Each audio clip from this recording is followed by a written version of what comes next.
Assalamualaikum warahmatullahi wabarakatuh. Saya akan membacakan buku yang berjudul Perjalanan Menuju Hidayah, Perpisahan. Al Hasan Al Basri mengungkapkan, sesungguhnya aku umat malu kepada Robku untuk menemuinya, sementara aku belum berkunjung ke rumahnya. Maka beliau berjalan sebanyak 20 kali dari kota Al-Madinah. Labbaika Allahumma labbaik, labbaika la syarika la labbaik, innal hamda wan nikmata laka wal mulka la syarika. Ia berjalan dengan cepat sambil mengumandangkan panggilan itu. Ia pernah berkata dengan terus menganjurkan agar aku menunaikan kewajiban berhaji. Apalagi yang engkau tunggu? Sampai kapan lagi akan engkau tunda? Kesempatannya hanya sekali setahun. Sementara perbuatan itu adalah salah satu rukun Islam. Apa alasanmu menangguhkannya? Sekarang ini perjalanannya mudah dan transportasi juga gampang. Sementara pengamanan juga maksimal. Aku berpikir lama mencari alasan. Ia kembali berkata, bukankah Rasulullah telah menjelaskan pahala haji yang mabrur tidak lain hanyalah surga. Sesungguhnya itu adalah pahala dan ganjaran baik yang akan memberikan semangat dan motivasi ke dalam hati, memberikan kegembiraan dan keceriaan. Namun berbagai kegiatanku tampak menggunung dalam bayanganku, dan berbagai alasan juga tetap menggayuti diriku. Suaranya kembali bergema dengan semangat yang lebih besar lagi. Ia berkata, ini kesempatan yang tidak ada gantinya, jangan ragu-ragu. Aku berkata kepadanya, itu satu keputusan yang tergesa-gesa. Tunggu dulu, biar aku berpikir terlebih dahulu. Kemudian bersama siapa kita pergi, bagaimana kita pergi, dan di mana kita akan tinggal. Berbagai pertanyaan mengalir dengan cepat bagaikan air bah. Apa yang kita berbuat? Padahal di sana nanti orang-orang berdesak-desakan, terutama tahun ini. Panas juga amat terik, sementara jumlah jamaah haji banyak sekali. Namun dengan tiba-tiba ia menanggapi ucapanku itu dengan suara tenang. Urusannya mudah saja. Allah akan memudahkan segala yang sulit. Semoga Allah saja mempermudah segala urusan itu. Berbagai aktivitas yang terlihat sebelumnya dalam pandangan mataku bagaikan gunung-gunung akhirnya memudar. Berbagai alasan yang saling bertumpang tindih bagaikan gelombang lautan juga mulai hilang. Aku memutuskan untuk menemaninya berangkat menunaikan haji. Adakah perbuatan yang lebih utama daripada menemani suami melakukan perjalanan ibadah? Perkawinan kami sudah berlangsung 3 tahun. 3 tahun pula kami saling menolong untuk melakukan ibadah. Bila ia lupa, aku mengingatkannya. Bila aku berbuat keteledoran, ia juga memperingatkan diriku. Aku masih teringat hari-hari pertama pernikahan kami. Jari-jari tangannya kala itu memungut sebuah gunting kecil. Aku bertanya, untuk apa gunting kecil itu? Untuk menyembunyikan senyumannya. Ia menjawab, untuk menggunting bagian jenggotku yang berlebihan. Kenapa engkau memotongnya? Tanyaku lagi. Untuk memperbagus penampilan di hadapanmu. Jawabnya heran.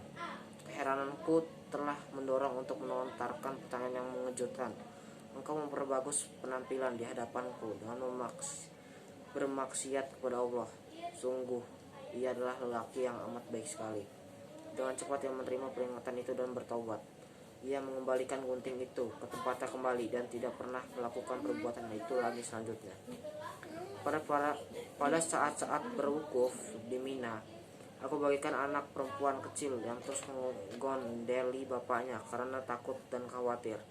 Aku tidak pernah membiarkan tanganku lepas dari pergelangan tangan dan telapak tangannya. Aku menggelayuti kasih sayangnya yang belum pernah kurasakan dalam hidupku sebelumnya. Namun hatiku menjadi tentram oleh suara zikirnya kepada Allah. Kemah-kemah sudah disesaki oleh kaum lelaki dan wanita yang melakukan haji. Berbagai cara untuk menenteramkan jiwa cukup tersedia setiap hari. Usai sholat maghrib dan ada ceramah. 3 hari pun berlalu syarat dengan doa dan istighfar. Tidak ada bedanya antara siang dan malam. Yang terdengar hanyalah suara orang-orang yang berhaji. Gunung-gunung dan lembah-lembah di kota Mekah itu memantulkan gema suara takbir dan talbiyah tersebut. Di pertengahan malam, suara-suara semakin melambung tinggi. Takbir-takbir juga bersautan. Suamiku bertanya, apakah kita akan bertawaf dan melakukan sa'i malam ini juga, yang menunjukkan tekadnya yang demikian kuat terhadap diriku. Padahal aku sedang hamil. Mari kita mulai dari sini. Namun jangan engkau membuat capek dirimu sendiri dan jangan memaksa tubuhmu. Aku berdoa kepada Allah ketika bertawaf, semoga aku dianugerahi anak yang soleh.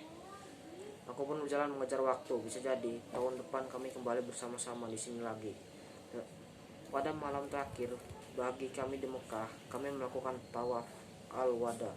Ya Allah, janganlah engkau menjadikan ini sebagai kesempatan terakhir kami di rumahmu yang agung ini.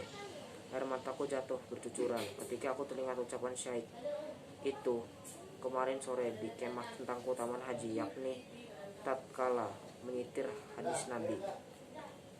Barang siapa yang berhaji ke Baitullah tidak melakukan rafats, berkata-kata porno atau jelek, dan tidak berbuat kefasikan, ia akan kembali ke rumahnya seperti bayi yang baru dilahirkan. Aku pun langsung bertakbir, Allahu Akbar. Segala dosa yang engkau lakukan terhadap Rabbmu akan diampuni, dan segala kesalahan yang engkau lakukan akan dihapuskan. Aku memuji kepada Allah terhadap kebaikan amat besar itu.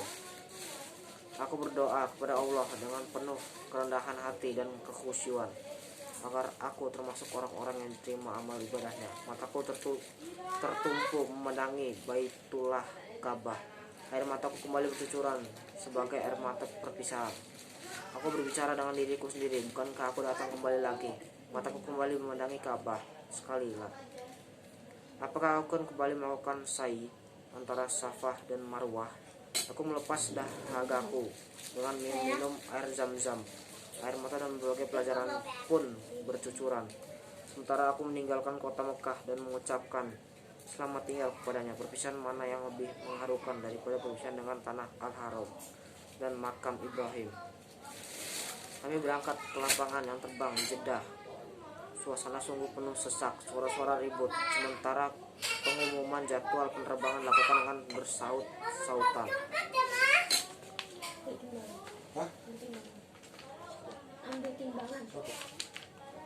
Terlihat suasana aneh tanpa pembicaraan. Yang terlihat hanyalah masing-masing musafir dengan barang bawaannya. Kami perhatikan wajah-wajah serius, mata-mata memandang tajam dan kuping-kuping mendengarkan kapan waktunya untuk take off. Karena kami berada dalam rombongan besar, sebagian di antara kami terpaksa terlambat berangkat karena tidak mendapatkan tempat duduk. Dan antara orang-orang yang terlambat itu adalah suamiku. Kami sampai di lapangan terbang siap dan langsung mengambil salah satu di waktu. Bersama para jamaah haji, kami menunggu kerabat-kerabat kami yang lain. Kami lama menunggu ketika mendengar pengumuman sampai kloter selanjutnya. Aku memuji Allah, kami pun saling berdesakan untuk melihat wajah orang-orang yang baru datang itu. Semuanya sudah sampai kecuali suamiku. Salah seorang berjamaah haji yang sebelumnya bersama kami mendatangi kami dan berbicara dengan lambat sekali dan terbata-bata. Yang mengarahkan bahwa suamiku akan datang terlambat pada kloter selanjutnya. Ia mengusulkan agar kami berangkat saja daripada menunggu terlalu lama. Aku bertanya pada diriku sendiri, kenapa hanya dia sendiri saja yang belum kembali. Ketika aku sampai, tiba-tiba telepon berding dan memberitahukan bahwa suamiku mengalami kelelahan berat. Mereka menyatakan bahwa hal itu biasa dialami di musim haji. Sebagian temannya satu kemah membawanya ke rumah sakit.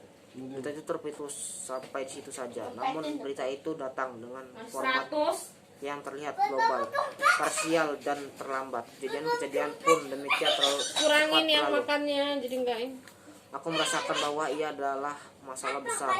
Mulailah berdatangan utusan kerabatku. Pembicaraan mereka seputar mengingatkan diriku pada kematian, mengharapkan agar aku bersabar, seolah-olah memang demikianlah kenyataannya. Pada waktu maghrib hari itu juga, kala kesedihanku sudah sampai pada puncaknya. Rasa takut juga sudah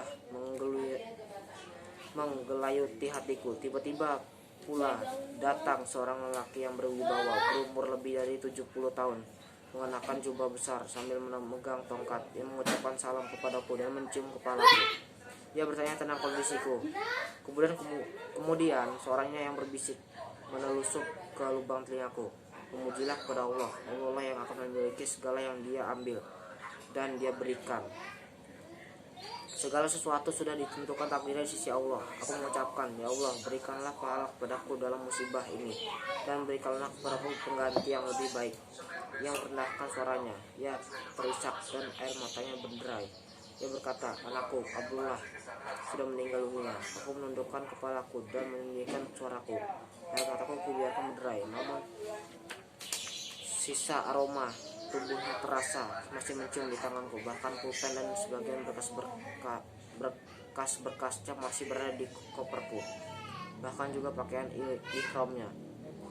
Aku melihat pakaiannya masih berada di tempatnya, sepatunya, bahkan juga kata-katanya yang indah masih terus membantuti diriku di setiap kesempatan. Ada kucing nggak di kanan? Masih ada juga sejadah yang sering digunakan untuk sholat di waktu akhir malam. Masih ada juga kertas-kertas kalender yang dia robek setiap hari dengan tangannya sambil mengucapkan inilah umur kita. Di setiap tempat ia memiliki pengaruh dan setiap urusan ia memiliki jasa kebaikan.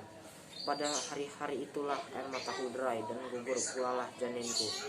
Namun segala kesedihan dan air mata itu terobati oleh ingatanku pada doanya sebelum fajar. Semoga Allah memberikan rahmat padanya karena puasanya di hari yang terbaik dan mengampuninya karena sholatnya di malam-malam itu, serta menghapuskan segala kesalahannya sebagaimana ia memaafkan segala kesalahan dan keteledoranku. 3 tahun aku hidup bersamanya dalam keadaan senang dan bersyukur. Aku memperbaiki taubatku setiap hari. Dengan meninggalkan suamiku, aku semakin memperbaiki taubatku. Sementara aku seolah-olah melihat berakhirnya kehidupan dunia ini dengan mata kepalaku sendiri, dan kematian yang datang tiba-tiba. Angan-anganku juga semakin segar mengiringi kegembiraanku. Sementara aku selalu mengangkat tanganku sambil berdoa agar pertemuan itu menjadi surga an-naim. Karena di sana ada kehidupan yang tidak mengenal kematian lagi, kenikmatan yang tidak mengenal kesusahan lagi.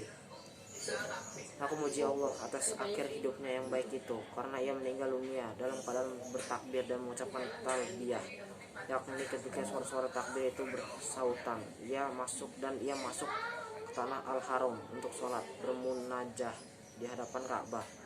Aku memuji Allah atas keutamaan yang agung ini. Semoga Allah menerima haji dan sa'inya, mengampuni segala kekeliruannya serta mengangkat derajatnya. Dan aku pun memuji Allah karena masih ada waktu terluang dalam hidupku. Cukup sekian yang saya bacakan. Apabila ada kesalahan dalam macam, mohon maafkan. Saya akhiri. Wassalamualaikum warahmatullahi wabarakatuh.